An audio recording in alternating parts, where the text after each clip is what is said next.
ওম সাইরাম। আজ পড়ব সচ্চরিত্রের ২৬ নম্বর অধ্যায়। ভক্ত পন্থ, হরিশ্চন্দ্র পিটলে এবং গোপাল আম্বেদকরের কাহিনী। বিশ্ব ব্রহ্মাণ্ডে স্থূল, সূক্ষ্ম, চেতন ও জড় ইত্যাদি যা কিছু দেখা যায় সেসব একই ব্রহ্ম এবং অদ্বিতীয় বস্তু ব্রহ্মকে আমরা বিভিন্ন নামে সম্বোধন করি এবং ভিন্ন ভিন্ন দৃষ্টি দিয়ে দেখি। আমরা যেমন অন্ধকারে পড়ে থাকা একটা দড়ি বা মালাকে ভুলবশত সাপ বলে মনে করি, ঠিক সেভাবেই সমস্ত পদার্থের কেবল বাহ্য রূপটিই দেখে তাদের সত্য স্বরূপটি ভুলে যাই।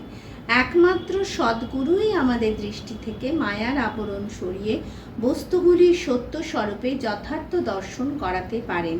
তাই আসুন আমরা শ্রী সদ্গুরু সাই মহারাজের উপাসনা করে তাকে সত্য দর্শন করাবার জন্য প্রার্থনা করি, যিনি ঈশ্বর ভিন্ন আর কেউ নন। আন্তরিক ভোজন। শ্রী হেমাড পন্থ উপাসনার এক সম্পূর্ণ নতুন পদ্ধতি উল্লেখ করেছেন।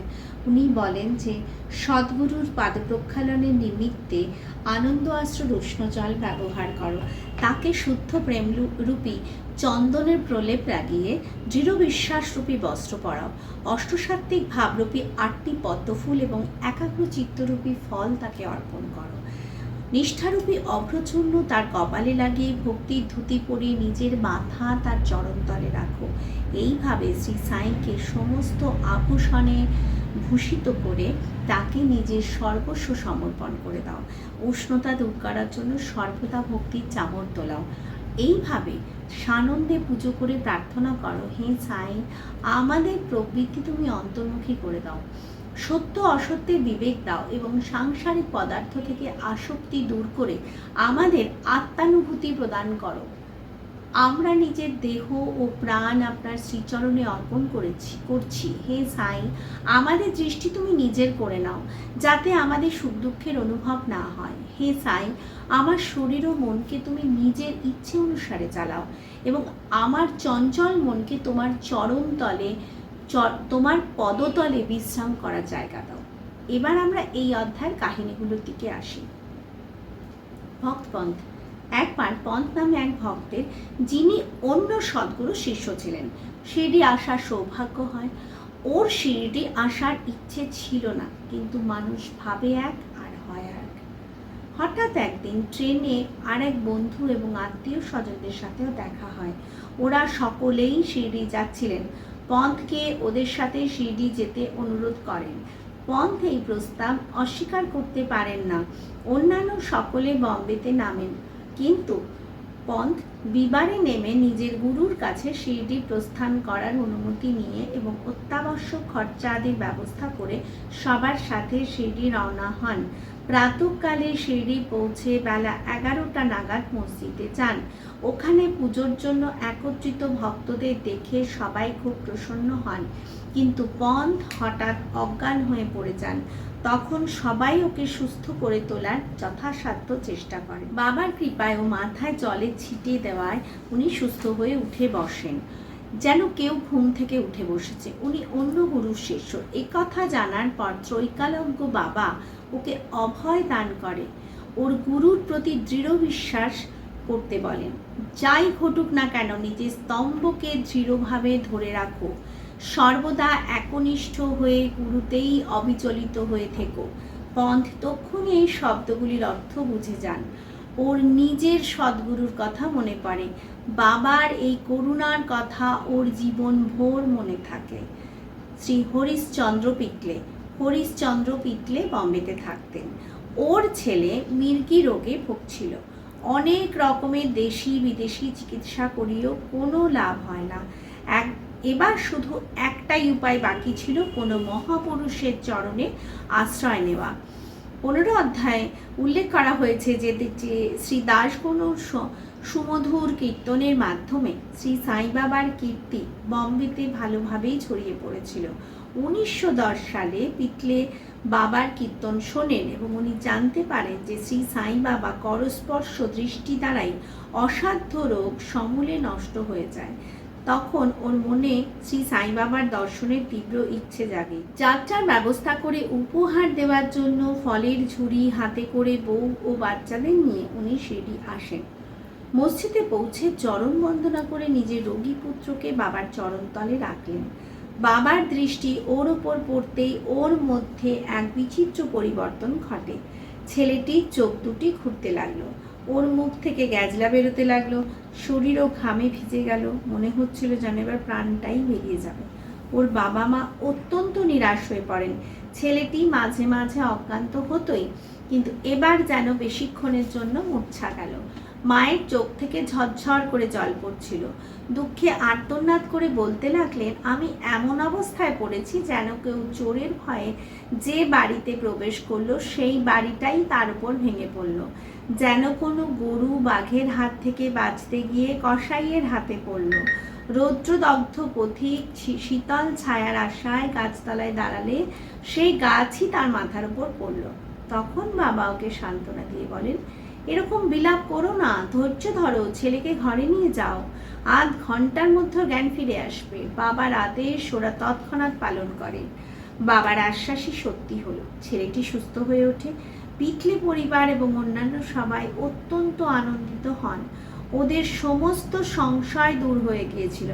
শ্রী পিতলে সস্ত্রীক বাবার দর্শন করতে আসেন এবং অতি বিনম্র হয়ে শ্রদ্ধাপূর্বক বাবার চরণ বন্দনা করেন। বাবাকে মনে মনে অসংখ্য ধন্যবাদ জানান। তখন বাবা হেসে জিজ্ঞাসা করেন, তোমাদের সব চিন্তাভাবনা ও সংশয় কেটে গেছে তো?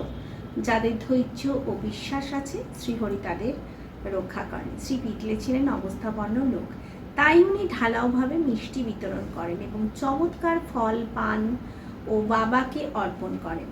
শ্রীমতী পিতলে সাত্ত্বিক প্রকৃতির মহিলা ছিলেন। ওর চোখ থেকে কৃতজ্ঞতা ও আনন্দের অশ্রুধারা বইছিল। ওর মৃদু ও সরল স্বভাব দেখে বাবা প্রসন্ন হন।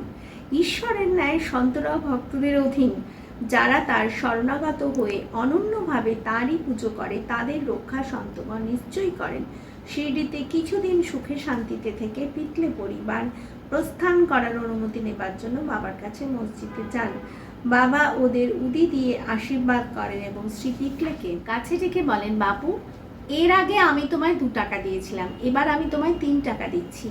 নিজের পুজোর জায়গায় রেখে রোজ এই টাকাগুলি পুজো করো, তাতে তোমার মঙ্গল হবে। শ্রী পিতলে সেগুলি প্রসাদ রূপে গ্রহণ করেন। বাবাকে পুনঃ সাষ্টাঙ্গ প্রণাম করে আশিসের জন্য প্রার্থনা করেন। হঠাৎ ওর মনে হলো উনি এই প্রথম শিরডিতে এসেছেন, তাহলে বাবার 2 টাকা দিয়েছি বলার অর্থ কি? উনি এই রহস্যের সমাধান আশা করেছিলেন, কিন্তু বাবা চুপ করেই বসে রইলেন। বম্বে পৌঁছে উনি নিজের বুড়ি মাকে শিরডি যাত্রার সমস্ত বৃত্তান্ত শোনান এবং ওই 2 টাকার কথাও বলেন। মাও প্রথমে ব্যাপারটা ঠিক বুঝতে পারে না, কিন্তু অনেক চিন্তা করার পর একটা পুরনো ঘটনা মনে পড়ে। ওর মা বলেন, তুমি তোমার ছেলেকে নিয়ে যেমন শ্রী সাই বাবার দর্শন করতে গিয়েছিলে, তোমাকে নিয়ে তোমার বাবা অনেক বছর আগে আকালকোট মহারাজের দর্শনে গিয়েছিলেন। মহারাজ পূর্ণ সিদ্ধ যোগী, ত্রিকালজ্ঞ ও বড়ই উদার হৃদয়ের মহাপুরুষ ছিলেন। তোমার বাবাও তার পরম ভক্ত ছিলেন, তাই ওর পুজো স্বীকৃত হয়। সেই সময় মহারাজ ওকে 2 টাকা বেদিতে রেখে পুজো করার জন্য দিয়েছিলেন। উনি আজীবন সেইভাবেই পুজো করে যান। ওর মৃত্যুর পর সেই টাকাগুলির যথাবিধি পুজো হতে পারে না এবং টাকা দুটি হারিয়ে যায়।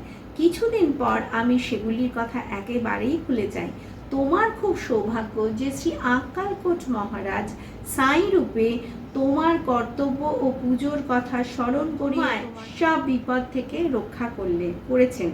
এবার ভবিষ্যতে সজাগ থেকে সমস্ত সংশয় চিন্তাভাবনা ছেড়ে নিজের পূর্বপুরুষদের স্মরণ করে রীতি ইত্যাদি অনুসরণ করে সদাচারী হও। নিজের কুলদেবতা ও এই টাকাগুলি পুজো করে তার যথার্থ স্বরূপটি বুঝে সন্তদের আশীর্বাদ গ্রহণ করে আত্মসন্তোষ পাও। শ্রী সাই সমর্থ তোমার মনে ভক্তির বীজ রোপণ করেছেন। তোমার কর্তব্য হলো তার বুদ্ধিতে সচেষ্ট হওয়া। মায়ের কথা শুনে শ্রী পিতলে অত্যন্ত খুশি হন। বাবার সর্বকালজ্ঞতার পরিচয় উনি পেয়ে গিয়েছিলেন এবং তার শ্রী দর্শনের মাহাত্ম্য বুঝতে পারেন। এরপর থেকে উনি নিজের আচার ব্যবহার সম্বন্ধে বেশি সাবধান হলেন। শ্রী আম্বেদকর, পুনের শ্রী গোপাল নারায়ণ আম্বেদকর বাবার পরম ভক্ত ছিলেন। উনি ঠানে জেলার জহর স্টেটে আবগারি মদ্য প্রস্তুতকারী বিভাগে 10 বছর ধরে কাজ করেন। সেখান থেকে অবসর গ্রহণ করার পর উনি চাকরি খোঁজেন, কিন্তু সফল হন না। দুর্ভাগ্য ওকে চারিদিক থেকে ঘিরে ফেলে এবং ওর আর্থিক অবস্থা শোচনীয় হয়ে দাঁড়ায়। এইভাবে উনি 7 বছর কাটান। উনি প্রত্যেক বছর শিরডি যেতেন এবং দুঃখের কাহিনী বাবাকে শোনাতেন। 1916 সালে ওর দুরবস্থা চরমে দাঁড়ায়। তখন উনি শিরডি গিয়ে আত্মহত্যা করবেন বলে স্থির করেন। এই ভেবে উনি নিজের স্ত্রীর সাথে শিরডি আসেন, সেখানে 2 মাস থাকেন। একদিন রাতে দীক্ষিতওয়ালার সামনে গরুর গাড়িতে বসে উনি কুয়োয় ঝাঁপ দিয়ে প্রাণত্যাগ করবেন বলে স্থির করেন। এদিকে অন্তর্যামী বাবা ওকে রক্ষা করবার ব্যবস্থাটা ঠিক করে রাখেন।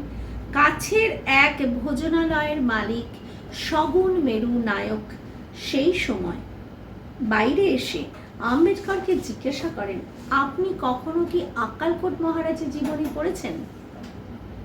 আম্বেদকর তখন সগুণের কাছ থেকে বইটা নিয়ে পড়তে শুরু করেন। বই পড়তে পড়তে একটা বিচিত্র ঘটনায় পৌঁছে উনি হতবাক হয়ে যান। আক্কালকোট মহারাজের জীবিতকালে একজন লোক এক অসাধ্য রোগে ভুগছিল। যখন কোনোভাবেই আর কষ্ট সহ্য করতে পারা সম্ভব হচ্ছিল না, তখন একেবারে নিরাশ হয়ে সে কুয়োয় লাফিয়ে পড়ে। তক্ষুনি মহারাজ সেখানে পৌঁছে স্বয়ং হাত বাড়িয়ে তাকে টেনে তোলেন। তিনি ওকে বোঝান যে নিজের শুভ অশুভ কর্মের ফল ভোগ করতেই হয়। ভোগ সম্পূর্ণ না হলে আবার দেহ ধারণ করতে হয়। তাই আত্মহত্যা না করে কিছুকাল সেগুলি সহ্য করে পূর্বজন্মের কর্মের ফলের ভোগ জন্মের মতন শেষ করে দিয়ে যাও। এই রকম সময়োচিত এবং উপযুক্ত ঘটনা পড়ে আম্বেদকর খুবই অবাক হন। গল্পের মাধ্যমে বাবার নির্দেশ না পেলে এতক্ষণে ওর জীবন শেষ হয়ে যেত। বাবার সর্বব্যাপকতা ও করুণার পরিচয় পেয়ে ওর বিশ্বাস সুগভীর হলো। ওর পিতা শ্রী আক্কালকোট মহারাজের শিষ্য ছিলেন, তাই বাবা চাইতেন যে উনি ওর পিতারই পদচিহ্ন অনুসরণ করুন। বাবা ওকে আশীর্বাদ দেন এবং তার ভাগ্য উজ্জ্বল হয়ে ওঠে। উনি জ্যোতিষশাস্ত্র অধ্যয়ন করেন, অনেক উন্নতি করেন, অনেক ধন উপার্জন করেন, শেষ জীবন সুখে স্বাচ্ছন্দ্যে কাটান। শ্রী সাইনাথার্পণমস্তু, শুভম ভবতু। अनंतकोटि ब्रह्मांड नायक राजाधिराज योगीराज परब्रह्म श्री सच्चिदानंद सद्गुरु साईनाथ महाराज की जय।